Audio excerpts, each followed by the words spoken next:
শহরের ভাঙা সন্ধ্যায় ভাসি তারাদের চলাচল, তারাদের কথাই ধারে ধারে তোমাকে ছোবার চল। শহরের ভাঙা সন্ধ্যায় ভাসি তারাদের চলাচল, তারাদের কথাই ধারে ধারে তোমাকে ছোবার চল।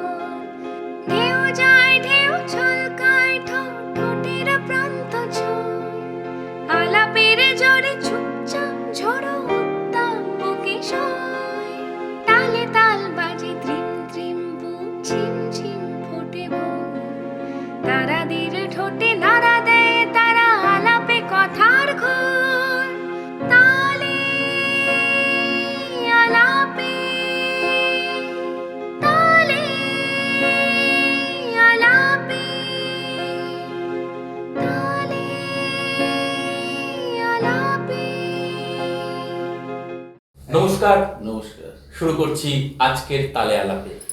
আজ আমরা যাকে পেয়েছি আমাদের মাঝখানে তিনি আর কেউ নন, আপনারা সকলেই চেনেন, অধ্যাপক ডক্টর শুভাশিস ভট্টাচার্য।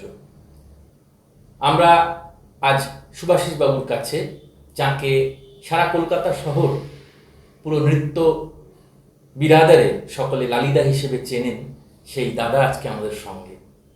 দাদা কেমন আছেন? ভালো। এই লকডাউনের এখন ওই অনলাইনে কাজই বেশি হচ্ছে, করছি। অনেকেই বলছে নাচটা একটু দেখবো, তখন নানা রকম ফর্মের নাচ তৈরি করে নিজের বাড়িতে একটা স্টুডিও মতো করেছি, সেখানে কিছু নাচ তৈরি করছি। তো সবসময় তৈরির মধ্যেই রয়েছি, কেননা শিল্পীদের বসে থাকলে তো চলবে না। একদমই ঠিক। নয় ছবি আঁকছি, নয় নানা রকম অর্নামেন্টস তৈরি করছি। দাদাকে প্রথম থেকেই আপনি নাচে? আমি ছোটবেলায় আমার ইনবর্ন একটা নাচ ছিল, কেননা আমি নানা রকম ফর্ম করতাম। তখন ওই ছোটবেলায় কোনো একটা প্রোগ্রাম হতো, তখন হয়তো আমাকে বলতো তুমি একটু নাচো, নাচলাম। তারপর একটু বড় হলাম যখন, নাচটা ব্যাপারটা একটু ভালো লাগে। তখন আর অতটা ইন্টারেস্ট ছিল না, তখন কিছু নাচের প্রোগ্রাম দেখতে গিয়ে ছেলেদের নাচগুলো অতটা ভালো লাগছিল না, তার জন্য নাচটা অতটাই ছিল না।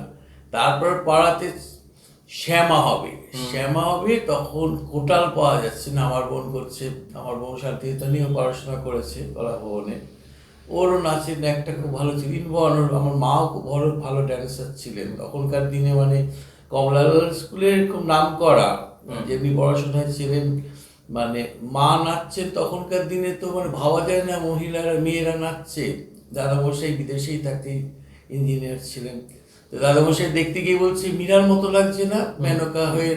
তখন কমলা গার্লস স্কুল তৈরি হচ্ছে, মাকে ডাকা হলো। তখন বিষ্ণুদের স্ত্রী প্রণতি দে ছিলেন হেডমিস্ট্রেস কমলা গার্লসের, যে মীরা তোকে কিন্তু নাচতে হবে। নাচবো মানে বাড়িতে তখন আইএসসি পড়ছে মা আশুতোষ কলেজে।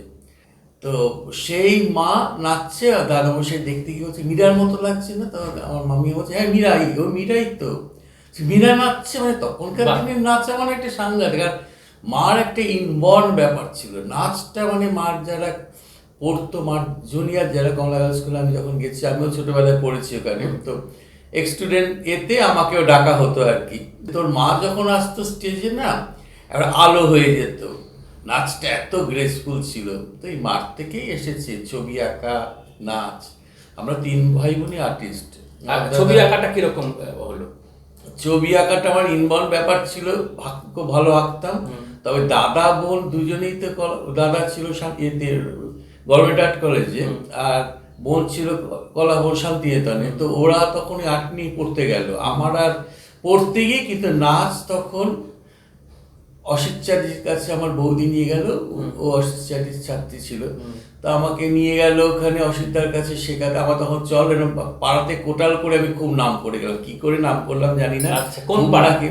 আমি তখন এই মনোহরপুকুর রোডে থাকতাম, ওখানে মঞ্জুশ্রী ক্লাব, ওখানে আমাকে দিয়ে তো কোটাল করা হলো। আমার বোন শ্যামা কোটাল পাচ্ছে না, লালি তুই দেখতে চেষ্টা করে পারিস কিনা, তুই তো ছোটবেলায় নাচতি।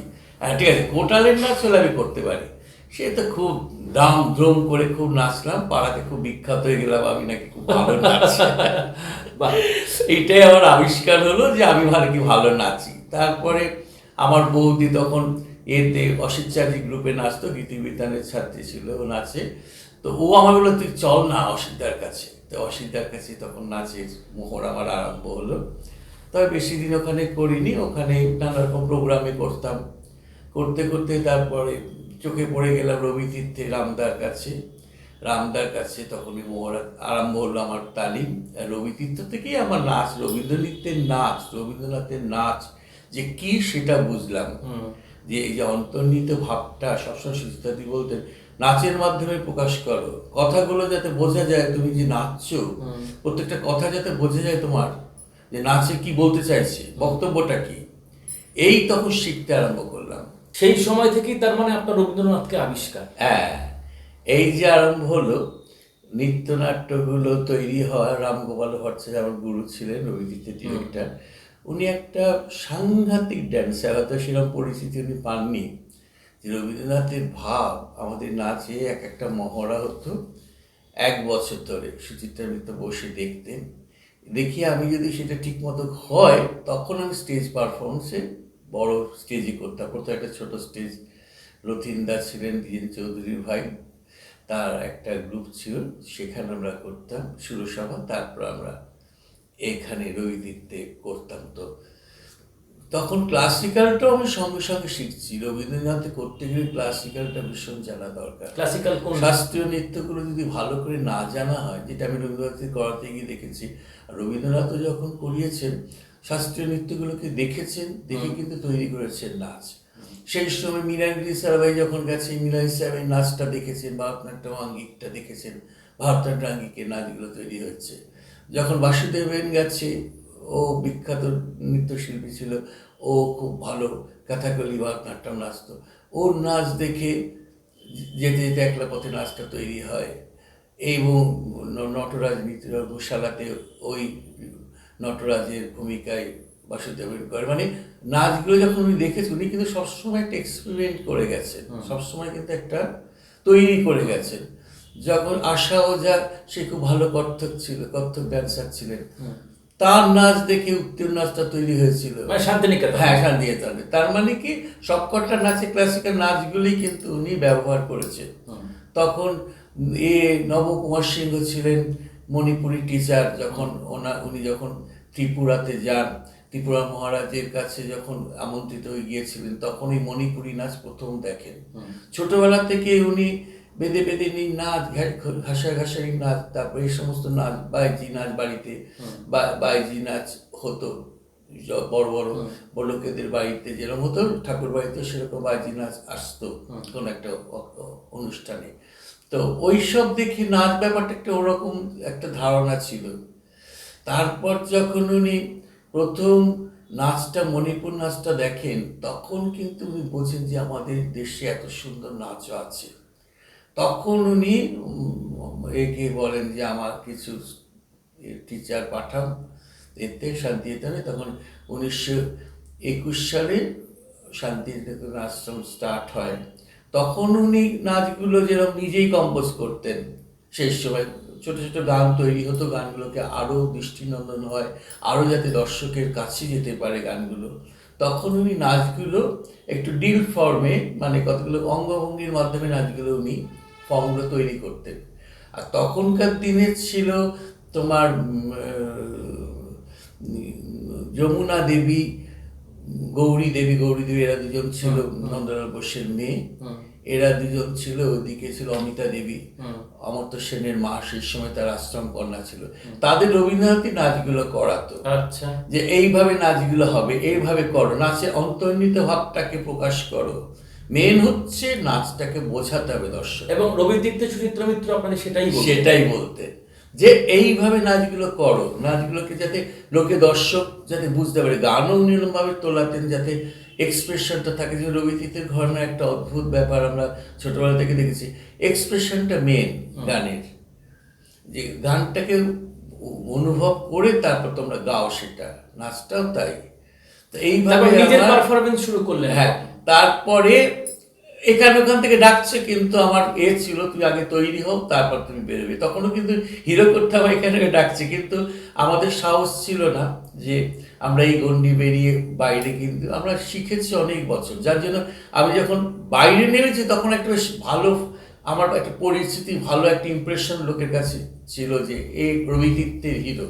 তখনকার দিনে রবিতীর্থের হিরো একটা সন্তোষ সেনের গ্রুপ একটা ছিল, রবিতীর্থ ছিল, গীতা বিতান ছিল, আর সুচিত্রা মিত্র যেহেতু রবিতীর্থ ছিলেন, যার জন্য ওটা একটা খুব স্ট্রং গ্রুপ ছিল নৃত্যনাট্যে বিশেষ করে। তো এই হিরো হতে হতে আরম্ভ, তখন সাধন গো করতো, নরেশ কুমার করতো, শান্তি বোস করতো, এরা আস্তে আস্তে আউট হয়ে গেল, আমি আস্তে আস্তে ফর্মে এলাম আর কি নাচগুলো। তখন আমার খুব অল্প বয়স, মানে তখন কলেজে পড়ছি, এদের সাথে পাল্লা দেওয়া, কিন্তু আমি যেহেতু ক্লাসিক্যাল বেসটা খুব ছিল, যার জন্য আমার কোনো অসুবিধা হতো না। ক্লাসিক্যাল কার কাছে শিখেছেন? আমি ক্লাসিক্যাল যেরকম ঠাকুমণিকুটির কাছে ভরতনাট্যম শিখেছি, নদিয়া সিংহের কাছে মণিপুরি করেছি, কথাকলি ভেঙ্কির, কলামণ্ডলম ভেঙ্কি রবীন্দ্র এতে গোবিন্দকুটির কাছে ঠিক এমএতে করেছি রবীন্দ্র ভারতীতে গিয়ে, কিন্তু বাড়িতে যখন করেছি তখন ভেঙ্কিটের কাছে করেছি কলামণ্ডলম ভেঙ্কি। পরবর্তীকালেও আমার কলিগও হয়েছিল রবীন্দ্র ভারতী, তো এখনো আছে। তারপর হিরো করছে, খুব হিরো করছে। হ্যাঁ, তারপরে হিরো করতে এখানে ওখানে ডাকে, যখন ডাকে তখন আমি বেশ ডিরেক্টর হিসেবেই বেরিয়েছি। হিরো করতে থেকেও যখন আমি বেরোলাম তখন ডিরেক্টর হিসাবে, এখানে ওখানে আমাকে পরিচালক হিসাবেই ডাকতো। তো কোন চরিত্রটা করতে খুব ভালো লাগে? কোটাল দিয়ে তো শুরু হয়েছে। হ্যাঁ, শ্যামার বজ্রসেনটা খুব একটা, সাপমোচনের অরুণেশ্বর, এই দুটোই আমার খুব ভালো লাগে। বজ্রসেন তো আপনার কিংবদন্তি। বজ্রসেন করতে করতে কখন কাঁদছি কখন হাঁটছি নিজেই যাই না। তখন মানে স্টেজে উঠলে তখন এটা কোনো জ্ঞানও থাকে না, তখন একটা এমন ইনভলভমেন্ট এসে যায় কাজ করতে করতে, তখন কোন সময় যে চরিত্রটায় ঢুকে গেছি সেটা নিজেও জানতাম না। যখন বেরোলাম ঝরঝর করে কাঁদছি, ঘুমিতে পারিলাম না কিছু, তখন বুঝলাম যে দর্শক যখন ভালো লাগছে বুঝতে পারছি, তখন বুঝলাম যে আমি একটা চরিত্র করলাম। চরিত্রটা মেনলি ঢুকতে হবে, না ঢুকলে তো হয় না। তারপর তো আপনি মানে বজ্রসেন করছেন, নামও হচ্ছে, তারপর নিজের দল তৈরি করে, এইবার নিজের দল তৈরি করি, সুস্মিতাকে বিয়ে করি। সুস্মিতা রবিতীর্থের ছাত্রী ছিল, আর আমার কাছেও করতো, আমি যা শিখতাম ওদের শেখাতাম। রামদা বলছিল ওদের তুই ক্লাস নে, তখন ওরা 7-8 পরে, তখন ওদেরও ক্লাস নে, তখন আমি ওদেরও ক্লাস নিতাম, ওদের নিয়ে আবার ছোটোখাটো প্রোগ্রামও করতে এখানে এখানে যেতাম। তো এই করে করে সুস্মিতা একটু বড় হলো, প্রথমে ওকে আমি শকুন্তলাতে নিই, শকুন্তলার ভূমিকায়ও করে, তখন 9-10-এ পড়ে, 10-11-এ পড়ে। এই তারপর থেকে ওর সাথে একটা ইনভলভমেন্ট হয়। তারপর আমরা নিজেরা ট্রুপ করি কলাক্ষেত্র। এখন সুস্মিতাই বেশি চালায় ওটা, কেন আমার এখন এই বাচ্চাদের নিয়ে ধৈর্যটা কমেও গেছে। কলেজে বড় বড় মেয়েদের করিয়ে বড়দের ক্লাসগুলো আমি নিই, ও সব ক্লাসটাই ও ম্যাক্সিমাম হ্যান্ডেল করে। তো খুব ভালো কাজ করছে, আমি সঙ্গে সঙ্গে থাকি, আমিও কিছু কিছু কোরিওগ্রাফি করি, ও কিছু করে, এরকম।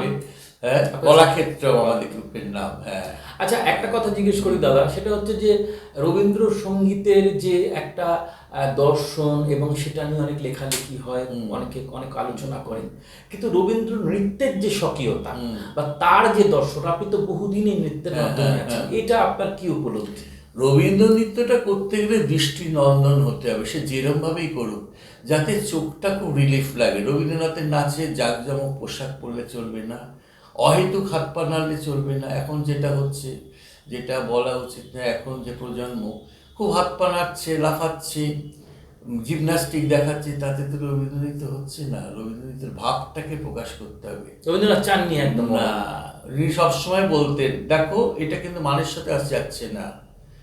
দেখা যাচ্ছে এক জায়গাতে বলছেন উনি অমিতা দেবীকে, একটা নাচ করেছে, দেখো বাউলের নাচটা এইভাবে মুখটা তোলো, দুঃখ ব্যাপারটা এরমভাবে বোঝাও, আনন্দ ব্যাপারটা এরমভাবে বোঝাও, প্রত্যেকটা জায়গায় বোঝাতে হবে তোমাকে। এমনকি উনি তালবাদ্য যখন ব্যবহার হতো তখন বলতো তালটা কিন্তু, এই তালটা কিন্তু সুরের সাথে আসছে না, এই কথার সাথে কিন্তু এই তালটা যাচ্ছে না, তোমরা চেঞ্জ করো, তাল বোল চেঞ্জ করো, এটা এইরকম ভাবে বোলটা করো যাতে সুরের সাথে যায়। তো সবসময় কিন্তু উনি এটা বলেছেন, এবং ভাবটাকে সবসময়, আমরা এখন যা নাচি করুক দৃষ্টিনন্দন হতে হবে, রবীন্দ্রনাথের নাচটা বুঝতে হবে, বোঝাতে হবে, বোঝাতে পারলেই রবীন্দ্র নৃত্য হবে, সে যেই ফর্মেই করুক।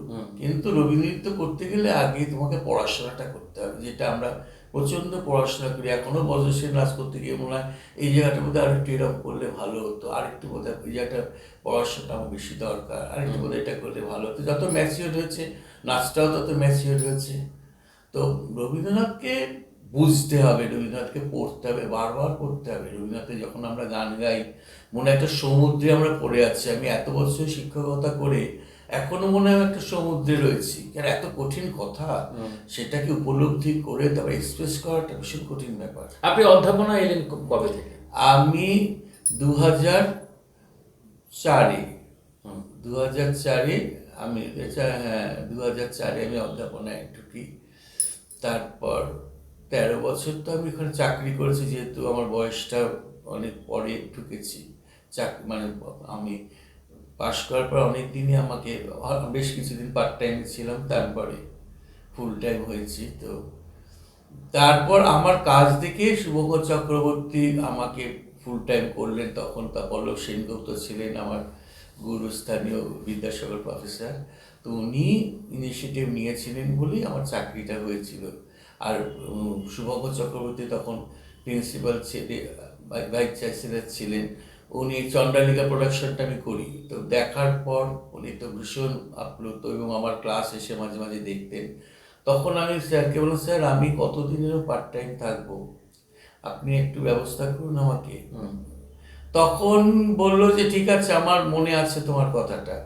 এই তখনই ইন্টারভিউ দিতে গিয়ে যখন বললো যেরকম মিউজিশিয়ান তরিৎ ভট্টাচার্য, তখন ও ঢুকতে পারেনি, খুব অসুস্থ ছিল, তখন সুভাষিস তুমি কিছু নিয়ে এসছো? হ্যাঁ আমি একটা ক্যাসেট নিয়েছি হেমন্ত মুখার্জি। কি ক্যাসেট? না তিমির অবগুণ্ঠনে। তুমি নেচে দেখাও তো। আমি তিমির অবগুণ্ঠনে নাচার পর দেখলাম সাধু সাধু সব করে উঠলাম। তখন বুঝলাম বোধহয় আমার চাকরিটা এবার হয়ে গেল। তারপরে বললো তুমি কিভাবে নাচটা শেখাতে চাও ছেলে মেয়েদের? আর দেখুন, টিচার বসে থাকলে নাচটা হয় না, টিচারকে কন্টিনিউয়াস উঠে নাচতে হয়। বিদেশেও আমি যখন গিয়ে দেখেছি টিচাররা কন্টিনিউয়াস কিন্তু পারফর্ম করে যায়। যে দেখবে তার দর্শনটা যদি খুব সুন্দর না হয়, কিছুতেই নাচটা সুন্দর হতে পারে। বিদেশে রবীন্দ্র নৃত্য নিয়ে ট্যুর করেছেন? হ্যাঁ, ইউরোপ ট্যুর, রবীন্দ্রভারতী ছেলে মেয়েদের নিয়ে 2004-এই আমি গিয়েছিলাম। তো গিয়েছি, সব দেশে দেখেছি, বলছে কিন্তু ভাষাটা ফ্যাক্টর না, আপনার এই এক্সপ্রেশন আর নাচের মুভমেন্টগুলোই আমাদের সব বুঝিয়ে দিচ্ছে নাচটা কি, কথাটা কি, বক্তব্যটা কি। তো খুব আমরা এও পেয়েছি বিদেশি নানা ইউরোপের নানা কান্ট্রিতে। এমনি নাচ কাউকে শেখানো আর অধ্যাপনা করতে গিয়ে নাচ শেখানো কোনো ডিফারেন্স আছে? অধ্যাপনা মানে অতগুলো ছেলে মেয়ে প্রত্যেককে তো ইন্ডিভিজুয়াল আমাদের দেখা হয় না, তবে কন্টিনিউয়াস নাচলে ওরা দেখে। আমি কন্টিনিউয়াস নাচতাম, বসে থাকতাম না যে বসে বসে লাঠি বাজাচ্ছি মাথা নাচছি তা না, কন্টিনিউয়াস ওদের সাথে নাচতাম। ওই দেখে দেখেই ওদের নাচগুলো তৈরি হতো। যেরকম এখনও ছেলেমেয়েরা যারা বাইরে জলপাইগুড়ি শিলিগুড়ি বাইরে জায়গায় আছে বাংলাদেশে, তারা বলে স্যার আপনার নাচটা আমাদের কাছে একটা সম্পদ ছিল, আমরা কিন্তু সেটাই ভাঙিয়ে এখন আমরা চলছি। যে আপনার ক্লাসটা আমাদের একটা প্রিয় ক্লাস। সেদিনও বলছে আমার এক বেনজির সেলামের, সেদিন দেখি বাংলাদেশে একটা ইন্টারভিউ দিচ্ছে, তাতে আমি ঢুকে আমি দেখছিলাম, আমি বললাম আমার খুব ভালো লাগছে। তখনও বলছে যে স্যার আপনি আমাদের ভীষণ প্রিয় ছিলেন, আপনার ক্লাসটা, মানে ওরা সবাই আমার ক্লাসটা খুব এনজয় করতো। আর রবীন্দ্রনাথের নাচটা তো একটা ভীষণ সুন্দর নাচ, সুন্দরভাবে প্রেজেন্ট করলে কিন্তু সবারই ভালো লাগবে। কিন্তু যে নৃত্য নাট্যগুলো সুভাষিস দা, ওনার ধরুন শ্যামা, চিত্রাঙ্গদা, চণ্ডালিকা, এগুলো সবই তো নারী বিষয়ক। সেখানে যে পুরুষ চরিত্র, এই পুরুষ চরিত্র গুলোকে এবং আপনি নিজে পারফর্ম করেছেন, সেগুলোকে কিভাবে দেখেছেন? সেই এমফাসিসটা পুরুষ চরিত্রের একটা আলাদা সৌন্দর্য। ছেলেদের নাচটা এমন, ছেলেদের দিকে লোকে তাকিয়ে দেবে, মেয়েদের দিকে তাকাবে না। আমার নাচটা এমন ছিল, আমি তো গর্ব করছি না, অহংকারও করছি না, কিন্তু গুরুদের কাছে যে শিখেছি, রামদার কাছে, যে দেখ নাচবি যখন ছেলেরা ছেলেদের মতো নাচবি। দেখ প্রত্যেকটা প্রভিন্সে ছেলেদের নাচের একটা আলাদা সৌন্দর্য। গুজরাটে ছেলেরা যখন নাচে ছেলেদের দিকে তাকাবে, পাঞ্জাবে দেখে ছেলেরা যখন নাচে ছেলেদের দিকে তাকাবে, মেয়েদের দিকে কিন্তু তাকাবে না লোকে। আমাদের নাচে তো তাই, ছেলেরা যখন নাচবে ছেলের চিত্র, সেখানে কোনো মেয়েলি ব্যাপার থাকবে না। যাতে কি হয়, যতই নারীরা নাচুক, আমাদের নাচ যখন ভালো হয় তখন কিন্তু দর্শক ভীষণই ভাবে নিত। মনে আছে একটা প্রোগ্রামে আমি সুচিত্রা সেনের ভীষণ ভক্ত ছিলাম, মানে সুচিত্রা সেন আমার স্বপ্ন। হঠাৎ থেকে সুচিত্রা সেন এসে হাজির স্টেজে। কে অর্জুন করেছে, কে সাত দিবস করেছিল বজ্র সেন, আমি করেছিলাম অর্জুন, মমতা শঙ্কর করেছিল চণ্ডালিকা আর চন্দ্রদয়, আর আমি আর রেখা মিত্র ছিলাম চিত্রাঙ্গদায়, অলকানন্দা ছিল, আর ছিল শ্যামার প্রশ্ন শান্তি ঘোষ আর অলকানন্দা ছিল, রেখা মিত্র আমার সাথে ছিল। তো বলছে অর্জুন কে করছে, অর্জুন আমি দেখি সুচিত্রা সেরাই, সর্বনাশ, কত বড় পাওনা। হ্যাঁ পাওনা, মানে আমি শুধু পা দুটো দেখছি মনে হচ্ছে যে এটা ফুলের কড়ি, কি সুন্দর, মানে পা থেকে মাথা অব্দি। কত সাল? সেটা হবে 80 সাল। 80 সালে তো উনি মোটামুটি 78 এর পরেই ধরুন হ্যাঁ, ইয়েতে চলে গেছে। 80 সাল কি আরো হবে, ওই 75 76 এরকম। হ্যাঁ হ্যাঁ, উনি তো তখন এই করে ওই 76 77 এরকম, তখন উনি আস্তে আস্তে ছেড়ে দিচ্ছেন আর কি। তো চেহারা তখন খুব সুন্দরী, মানে সাংঘাতিক। এরকম আর কোন হ্যাঁ, ঘটনা জীবনে খুব হ্যাঁ, মনে আছে? হ্যাঁ, যেরকম মনে আছে শৈলজানন্দ মজুমদারের সাথে যখন করছি আমি, তখন উনি পরিচালক করছে সুরঙ্গমায়, চিত্রাঙ্গদ হচ্ছে গোবিন্দ কুট্টি অর্জুন, আমি করছি মদন, আর চন্দ্রদয় তখন গ্রুপে করছে। তাই ভাবা যায় না চন্দ্রদয় আজকে কোথায় চলে গেছে, কিন্তু সেই সময় ও গ্রুপে এলেরো দোস্ত্র দল করছে, তো আমি মদন করছি। তো তখন সেই এতে দেখাচ্ছে শোনেন, দেখো রথটা কিন্তু এইভাবে নাচছে আকাশ থেকে, মদনের রথটা এইভাবে নাচছে, তুমি এইরকম ফর্ম করো যে রথে করে আসছো, আস্তে আস্তে তুমি স্টেজে নামছো। এই বয়স তখন প্রায় 80 বছর বয়স ওনার, মানে বৃদ্ধ হয়ে গেছে, উঠে উঠে উনি দেখাচ্ছেন। এটা একটা আমার সাংঘাতিক জীবনের পাওনা। হ্যাঁ, মঞ্জু সিজাকে সঙ্গে কাজ করেছি। মঞ্জুদি একটা সাংঘাতিক ট্যালেন্টেড মহিলা ছিলেন, হ্যাঁ, মানে উনি বলতেন তোমরা নাচটা তৈরি করো, একটা সুর দিয়ে দিলেন, আমি তখন কথাগুলি নাচছি, নানা রকম ফর্ম তৈরি করছি, যার যেটা ভালো সে করছে। তখন মঞ্জুদি সেইগুলো ভালোগুলোকে নিয়ে একটা ফর্ম নাচের তৈরি করছেন। তা আমি মঞ্জুদিকে দেখেছি যে উনি বলতেন নাচটা দৃষ্টিনন্দন করা যাতে সুন্দর হয়, নাচটা ছবি, এই ছবি একটা তৈরি করো। যেরকম ওনার নাচে কতগুলো গাছের ফর্ম ভীষণ উনি করতেন, কতগুলো গার্ডেনের তৈরি করতেন, মানে পাখিরই একটা দল ঝাঁক উড়ে যাচ্ছে এমন সুন্দরভাবে মানুষকে দিয়ে করাতে, সেটা দেখার মতো। তো মঞ্জুদিকে দেখেছি সমস্ত গায়ে বড় বড় ছাপ পড়েছে, মানে সে একবারে অসুস্থ, চলতে পারছেন না, এরকম হচ্ছে অ্যালার্জিতে। স্টেজে উঠলো যখন, একটা সাংঘাতিক ব্যাপার, যে কি নাচল, নেচে সে আবার বসে পড়লো ঠিকই, কিন্তু নাচ একটা মানে সাংঘাতিক বাবা। হ্যাঁ, রুমাদির গ্রুপে রামদা আমাকে নিয়ে গেল, আমার গুরু রামদা। রামদা তো একটা সাংঘাতিক ট্যালেন্টেড মানুষ, বললাম যে ওনার কোরিওগ্রাফি মানে ফোক, মানে উনি দিল্লিতে অনেক দিন ছিলেন একটা ফোক সেন্টারে, তারপরে কলকাতাতে আসেন। তো রামদার কম্পোজিশন একটা সাংঘাতিক। তো রুমাদির গ্রুপে যখন করেছি, এই যে রুমাদির ভালোবাসা, এটা সাংঘাতিক। মনে আছে আমি ছেড়ে দিচ্ছি, রুমাদি বলছে, ছেড়ে দেওয়ার পরে যখন রামদা মারা গেল, তুমি না রামদা, মানে এত রুমাদির শো, দিকে আমার এত শো, আমি কিছুতে অ্যাডজাস্ট করতে পারছিলাম না। তখন নিজে ট্রুপ করেছি কলাক্ষেত্রম, যার জন্য শেষে আমাকে বাধ্য হয়ে, কতগুলো পরিস্থিতিও খুব খারাপ হয়েছিল, একটু নাম করে গেলেই তখন একটু জেলাসির বাধ্য হয়ে যায়। তো তখন ওই পলিটিক্সটা আমি কোনোদিনও খুব একটা নিতে পারিনি, যার জন্য সেখান থেকে সরে এসেছি। রুমাদি ছিলেন অসম্ভব ভালো মানুষ।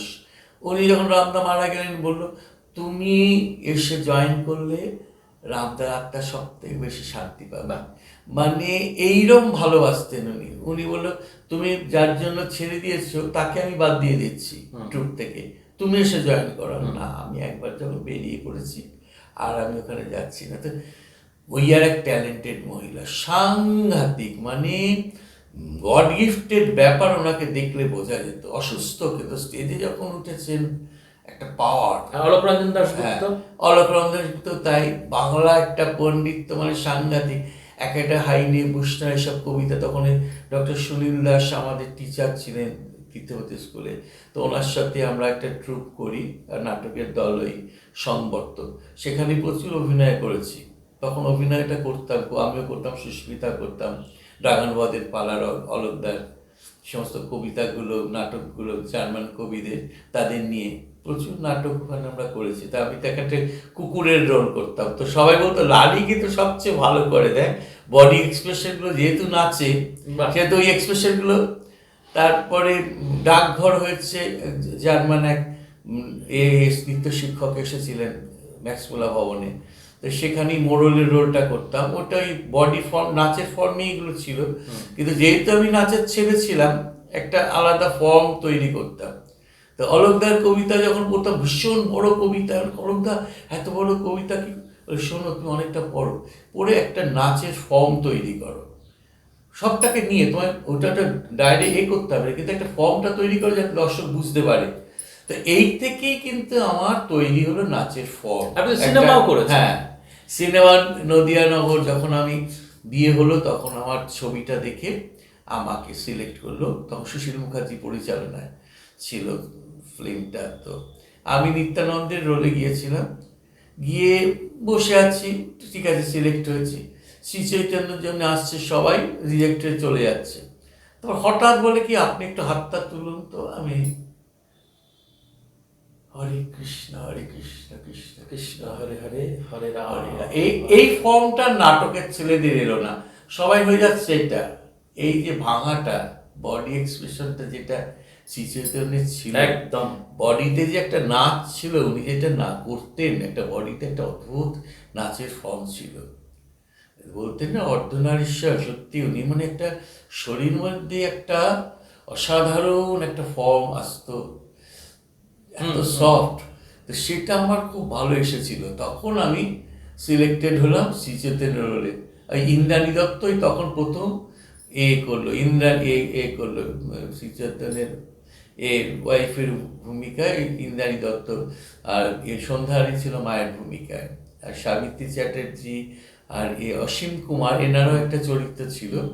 ওই যখন ওই ছেলে নাম গান শুনে ছেলেকে কাটতে গিয়ে, লাউ কাটতে গিয়ে ছেলেকে কেটে ফেলবে, তখন ওই শ্রী চৈতন্যের সে নাম গান করে ছেলের জীবন আবার উদ্ধার করবে, শেষ সিনটা এটা দেখাচ্ছে।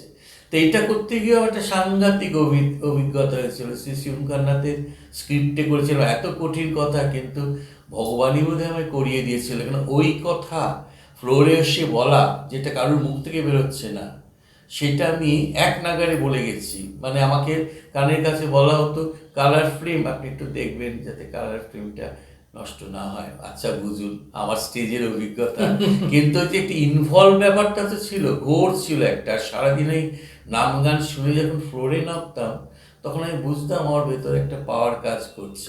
হ্যাঁ, এসব তো চরিত্র করতে গেলে না খুব ডিভোটেড হতে হয়, আর খুব মেন হচ্ছে একটা শিল্পীকে খুব সৎ হতে হবে, হিংসা ভেতরে থাকলে চলবে না, মনটাকে অনেক উদার করতে হবে, তাহলে কিন্তু একটা শিল্পী হতে পারবে। মন ভর্তি হিংসা থাকলে কিন্তু শিল্পী হবে না, একদম তার বেরোবেই না একদম। অনেক শুভশিসদা নাচের তরফ থেকে আপনি সিরিয়াল, সিনেমা, নাটক, অধ্যাপনা সবই করেছেন, এখন আঁকার কাছে ফিরে যান? হ্যাঁ, এখন ছবি আঁকি তো, এখন তো সারাক্ষণ ছবি আঁকি, ছেলেও ছবি আঁকতো, এখন আমি এই অফ সময়টা বসে বসে ছবি আঁকি, নানা রকম অর্নামেন্টস তৈরি করি। আমার বউ বলে এই অর্নামেন্টস গুলো তো বাইরে দিও না, এগুলো কিন্তু বিক্রি করো না, তাহলে আমাদের নিজেদের গ্রুপের নষ্ট হয়ে যাবে স্পেশালিটি। এই যে ফুলের ফর্মগুলো করো, এই যে সুন্দর সুন্দর এইগুলো করছো, ড্রেসগুলো করছো, এইগুলো কিন্তু বাইরে বেরিয়ে গেলে আমাদের নিজস্বতা থাকবে না, যার জন্য আমার সেটা হয় না। কিন্তু ওই অফ সময় বসে ওটাই করি, যার জন্য আমার কোনো বোর ব্যাপার নেই। যে শিল্পীদের ডিপ্রেশন, অনেকে বলে শেষ বয়সে তো এটা হয়, কাজকর্ম বেশি না থাকলে নানা রকম ডিপ্রেশন আসছে শিল্পীদের, কিন্তু আমি সেটা হতে দিই না। আমি সবসময় নাচ প্র্যাকটিস করছি, ক্যাসেট যেগুলো করা রয়েছে, কথাকলি, কখনো তোরেয়াম, কখনো প্রপাট, এই সমস্তগুলো প্র্যাকটিস করি। গুরুজির কাছে, ভেঙ্কিটের কাছে মাঝে মাঝে যাই, ওর কাছে তালিম মারি, গিয়ে সেগুলোকে আবার করি। আর এই যে পোস্ট কোভিড-19 লকডাউন, এর মধ্যে যে শিল্পীদের বেঁচে থাকা এবং অনলাইন, এটাই খুব আমাদের, যেহেতু পেনশন আছে বলে আমাদের সেই ফেস করতে হচ্ছে না, কিন্তু সাধারণ শিল্পীদের সাংঘাতিক অবস্থা, যেটা আমাদের অনেক সময় ফান্ড তৈরি করে এখানে ওখানে দিতে হচ্ছে, করছি আমরা, যেটা করতে হবে, এটা একটা ডিউটি মনে করি।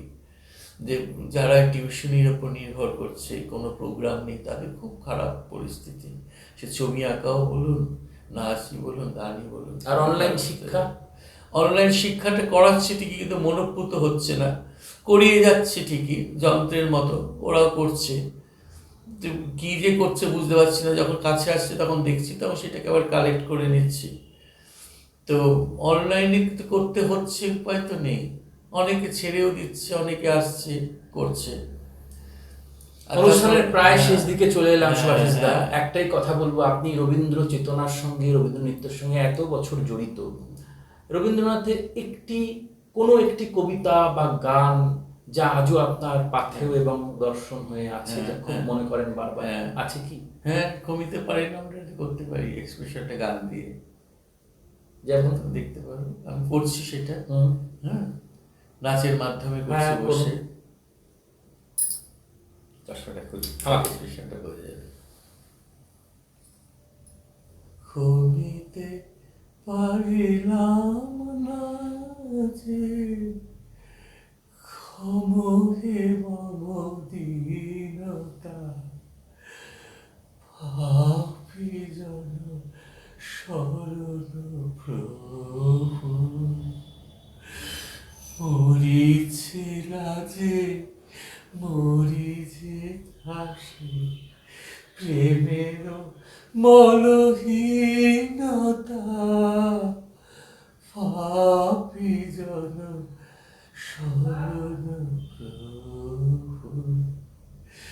প্রিয়ারে নিতে পারিনি বুকে, প্রেমের আমি হেনেছি, পাপীরে দিতে শাস্তি শুধু, পাপীরে জেগে এনেছি।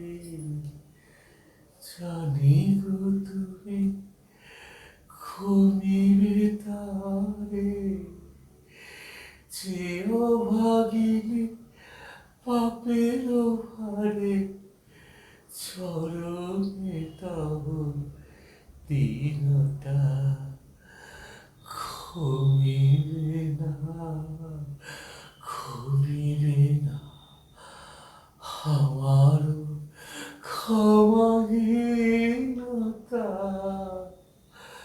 পাপী জন শরণ।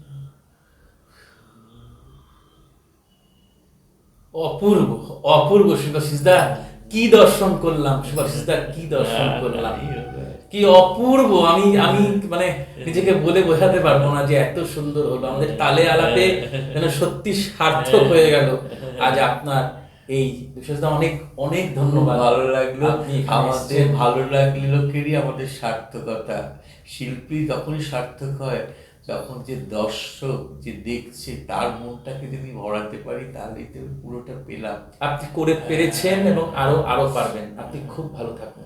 আমাদের পর্ব এইখানেই শেষ করছি। ঢেউ যায় ঢেউ চলে